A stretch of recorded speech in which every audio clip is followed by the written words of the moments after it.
جو تقریب حضور سے صحابہ سے ثابت ہے ضرور کرو ضرور کرو ضرور کرو، ابو علیہ بالنواجذ، اپنے دانتوں سے پکڑ لو اس کو۔ اور جو تقریب ثابت نہیں حضور سے اور صحابہ سے، یقیناً یہ کہیں باہر سے آئی ہے، یا تو ہمارا خاندانی پس منظر جو ہے، اکثر تو ہندوؤں سے مسلمان ہوئے۔ نمبر 1، نکاح مسجد میں، حدیث موجود ہے ترمذی شریف کی روایت، اعلنوا ھذا النکاح واجعلوہ فی المساجد، نکاح کا اعلان عام کیا کرو، مسجدوں میں منعقد کیا کرو۔ میں حیران ہوتا ہوں کیوں نہیں علماء کرام نے اس کی طرف توجہ دلائی۔ عیسائیوں نے آج تک اپنے چرچ کی اور اپنے پادری کی عزت یہ رکھی ہے کہ شہزادے اور شہزادی کی شادی ہوگی وہ بھی پادری چرچ میں آئیں گے۔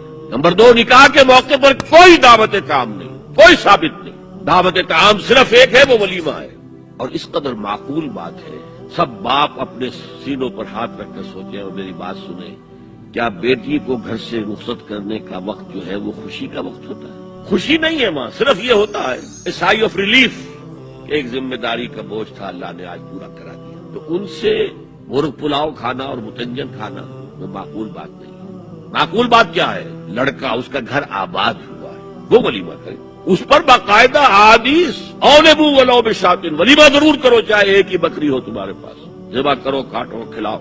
یہاں تک کہا کہ بے شک طعام الولیمہ، برا کھانا ہے ولیمے کا کہ اس میں غریبوں کو نہیں بلایا جاتا، اپنے احباب کو، دوستوں کو بلایا جاتا۔ تو جس رسول نے اتنی تفصیل سے حکم دیا ہو ایک دعوت کا، وہ دوسری دعوت میں بھی خیر ہوتا۔ میں بیان کرتا ہوں، جب نکاح مسجد میں اور کوئی دعوت طعام نہیں تو بارات کا تصور، خلاص۔ بارات کس بلا کا نام ہے؟ قرآن میں تو کوئی ذکر ہی نہیں۔ حضرت فاطمہ کو رضی اللہ تعالی عنہا کچھ خواتین جا کر چھوڑ آئی تھی اس حجرے میں جو ایک انصاری صحابی نے حضرت علی کو دیا تھا، ان کا تو کوئی گھر بھی نہیں تھا۔ چوتھی چیز، جہیز کا کوئی تصور اسلام میں نہیں، خالص ہندوانہ رسم، خالص ہندوانہ رسم، خالص ہندوانہ رسم۔ ہندوؤں میں کیوں ہے؟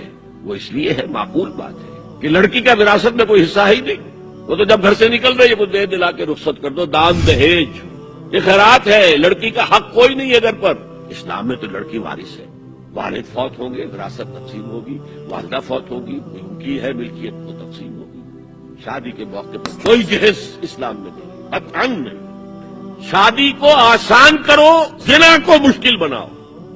فلسفہ یہ ہے کہ لڑکی کے باپ پر ایک پیسے کا بوجھ نہیں، اس نے لڑکی پال پوس کے تمہارے حوالے کر دیا، اب اور کیا چاہتے ہو تم؟ مرد کو چیلنج دیا ہے، تم مرد ہو، پھر تم دو گے۔ اور سب سے بڑھ کر کیا ہو رہا ہے آج کل بھی ہوتا ہے، وہ ہمارے ایک کچھ کام ہوتے ہیں اسلامی، کچھ وہی ہندوانہ پس منظر۔ نکاح کی محفل میں چھوارے کون لے کے آتا ہے؟ لڑکے والے۔ اور پلاؤ کن سے کھاتے ہیں؟ بھائی جس کو تمہیں مرغ پلاؤ کھلا رہا ہے وہ چھوارے نہیں بانٹ سکتا تھا۔ یہ ہے اسلام اور غیر اسلام کا امتزاج۔